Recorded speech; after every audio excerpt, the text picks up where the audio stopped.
À ce moment-ci, nous allons entendre la ministre québécoise des Relations internationales et de la francophonie.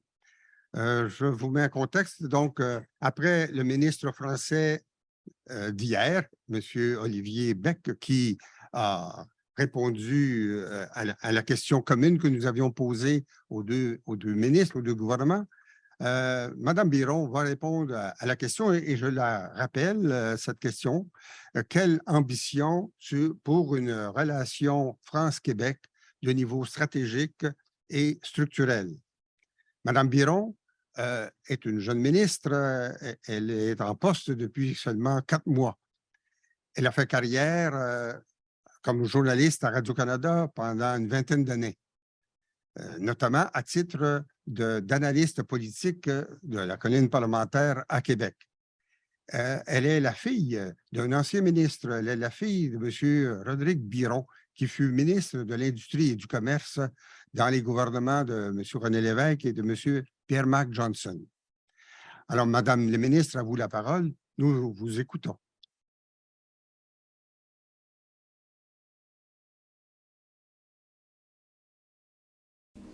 Mesdames et messieurs, bonjour. Je tiens tout d'abord à remercier la Commission de mémoire franco-québécoise pour l'organisation de ce colloque sur les relations France-Québec au 21e siècle.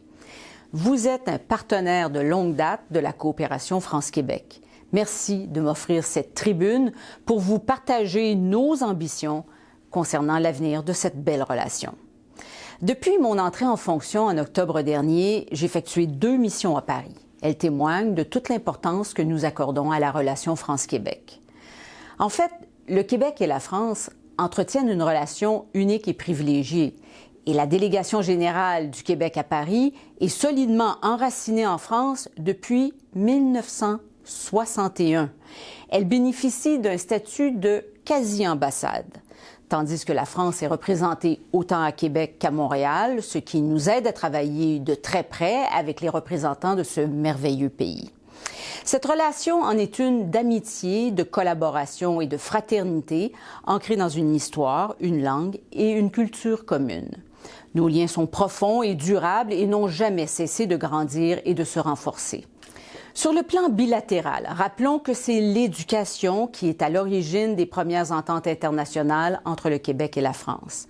En 1965, c'est loin, la Commission permanente de coopération franco-québécoise a été créée. Elle finance depuis des centaines de projets dans plusieurs secteurs d'activité prioritaires des deux côtés de l'Atlantique. Notre relation se caractérise également par des liens importants au niveau local et régional. Cette coopération décentralisée est mise en œuvre par les villes, les municipalités, les régions, les départements et les métropoles, autant françaises que québécoises. Les liens tissés au fil des ans entre les élus locaux et régionaux contribuent à renforcer notre relation politique et représentent un important vecteur de développement économique. Il est important de mentionner que Français et Québécois partagent des valeurs fondamentales, à commencer par l'égalité entre les hommes et les femmes, l'inclusion, la liberté d'expression, la démocratie et le développement durable. C'est sans oublier la précieuse défense de la langue française qui se trouve au cœur même de notre identité. Le Québec est le vaisseau amiral de la langue française en Amérique du Nord. Alors nous sommes déterminés à protéger cette magnifique langue et à tout mettre en œuvre pour que notre culture soit forte et vivante. Le Québec a une place importante à prendre au sein de la francophonie. Notre défense de la langue française peut servir de modèle pour les autres pays francophones du monde. Notre amour et notre passion pour le français peuvent inspirer nos amis européens, car plus la langue française sera forte dans le monde et plus le Québec y gagnera. Et dans ce combat, nous savons que nous pourrons toujours compter sur le soutien de la France. La situation du français à Montréal nous préoccupe énormément. Il est impératif que des gestes forts soient posés pour arrêter son déclin. C'est pourquoi nous avons adopté la loi 96 qui renforce l'utilisation de la langue française au Québec. En plus, je suis membre d'un groupe d'action qui a été créé par notre gouvernement pour valoriser le français au Québec. La France demeure un allié indéfectible pour le Québec dans la conduite de ses actions sur la scène internationale et au sein des forums multilatéraux. Cette relation se révèle de plus en plus stratégique et structurelle, comme l'ont qualifié notre premier ministre et le président Macron lors de leur toute première rencontre en 2019.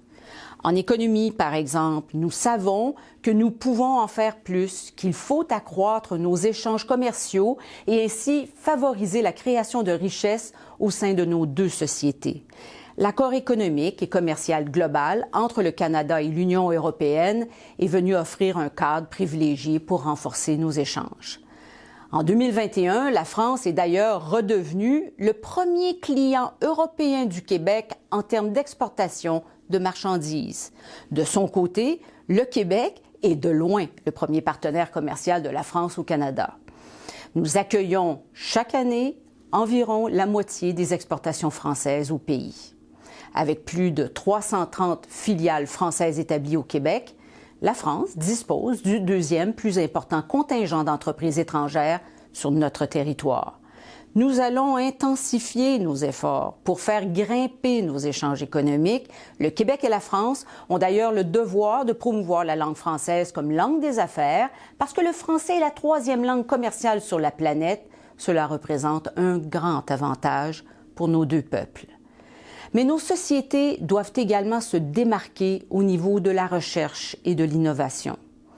De nombreux partenariats se nouent chaque année dans ces domaines entre nous. Ils sont à l'origine de grandes réussites. L'année de l'innovation franco-québécoise est en cours. Il s'agit d'une belle occasion pour fortifier nos relations et pour rapprocher nos acteurs économiques.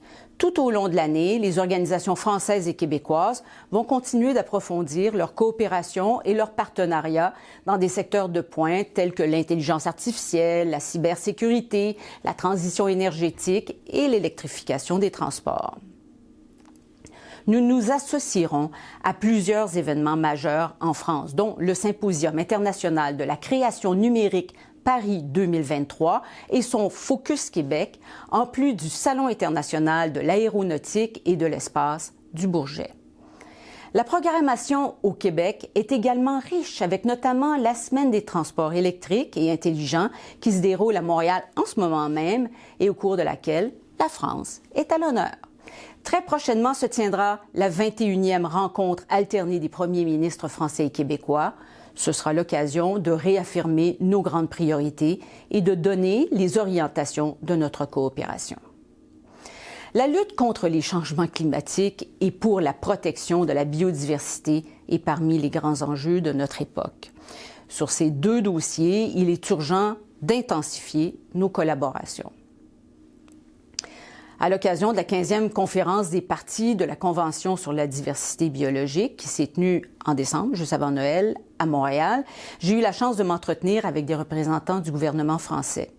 Nous avons convenu de poursuivre nos échanges afin de voir comment nous pourrions atteindre les objectifs ambitieux que nous nous sommes fixés pour protéger la biodiversité. Conscients de l'urgence climatique, la France et le Québec veulent atteindre la carboneutralité d'ici 2050 en misant notamment sur les marchés du carbone. À l'image de la diversité écologique qui se doit d'être préservée sur notre planète, la diversité culturelle est également une richesse pour tous les humains de la Terre. Et dans ce domaine, le Québec mène un combat qui a des répercussions mondiales. Rappelez-vous, en 2005, à l'UNESCO, le Québec, avec l'aide de la France, a fait preuve de leadership, d'audace et de vision lorsqu'il a réussi à faire adopter la Convention sur la protection et la promotion de la diversité des expressions culturelles. Cette convention a marqué un tournant pour la politique culturelle internationale et représente encore à ce jour un des plus grands succès diplomatiques de l'histoire du Québec. Cette réussite doit nous inspirer et nous devons ensemble continuer de faire la promotion de la diversité culturelle dans tous les domaines, incluant le numérique. Je ferai d'ailleurs de la découvrabilité des contenus francophones dans l'espace numérique une de mes priorités. Je pense aux contenus culturels, bien sûr, mais aussi scientifiques, académiques et économiques. Je pense que la France peut être un allié précieux dans l'avancement de ce projet. En matière de jeunesse, le Québec et la France doivent aussi renforcer leur engagement. Nous accueillons des milliers d'étudiants et de stagiaires français. La France fait de même avec nos jeunes Québécois. Ces échanges interculturels et académiques sont précieux et riches en apprentissage. De plus, la France et le Québec ont souvent réitéré leur appui inconditionnel à la liberté d'expression, surtout dans nos établissements d'enseignement. Un geste fort a d'ailleurs été posé par nos anciens ministres de l'Éducation respectifs en octobre 2021. Ils ont fait paraître une lettre ouverte qui dénonçait les assauts portés contre la liberté d'expression et le sens civique. C'est dans cet esprit qu'ont été créés en 2022 la chaire franco-québécoise sur les enjeux contemporains de la liberté d'expression, hébergée par l'Université du Québec à Chicoutimi, ainsi que les fonds de recherche du Québec et le Centre national de la recherche scientifique de France. Pour terminer, je dirais que les événements en cours et à venir contribueront, j'en suis certaine, à rapprocher encore davantage le Québec et la France. En tant que ministre des Relations internationales et de la francophonie et ministre responsable de la condition féminine du Québec, je m'engage à mettre toute mon énergie pour faire grandir cette relation d'exception qui est grandement profitable pour nos deux peuples. Merci. Salut.